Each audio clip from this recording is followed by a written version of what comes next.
ரொம்ப நாளாக வெயிட் பண்ணிட்டு இருந்தேங்க இந்த டேலியா பூ எப்போ பூக்கும்னு சொல்லி. வீட்டுக்கு முன்னாடி உள்ள டேலியா பூ இது நல்லா பூத்துருச்சு.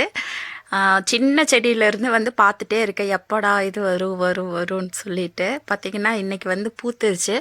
3 பூ இருந்தது, அதில் ஒரு பூ வந்து பறித்து பிரதப் வந்து பாப்பாவுக்கு கொடுத்துட்டான். பாப்பா வந்து அதை ரொம்ப வந்து பிச்சு போட்டுட்டாங்க கசக்கி.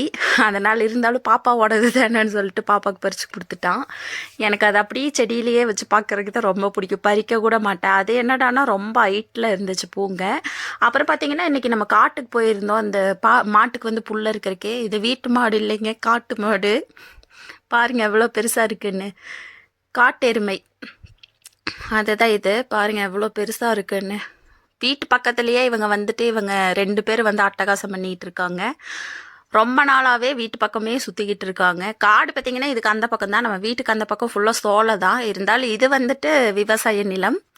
அங்கே வந்து சேட்டை பண்ணிகிட்டு இருக்காங்க. பாருங்கள் 2 பேருமே அப்படியே மேய்ஞ்சிட்டு இருக்காங்க. இவங்க 2 பேரும் இன்னொரு விஷயம், வீட்டுக்கிட்ட முன்னாடி பக்கமெல்லாம் வந்துட்டு இருக்காங்க, வாசலுக்கே வர்றாங்க. டெய்லி வந்து ஈவினிங் 6 மணி ஆச்சுன்னா போதும் இவங்க வந்துட்டு இருக்காங்க. அப்புறம் இன்னைக்கு காலையில் கூட 6 மணிக்கு அப்படியே வளம் வந்துட்டு இருக்காங்க.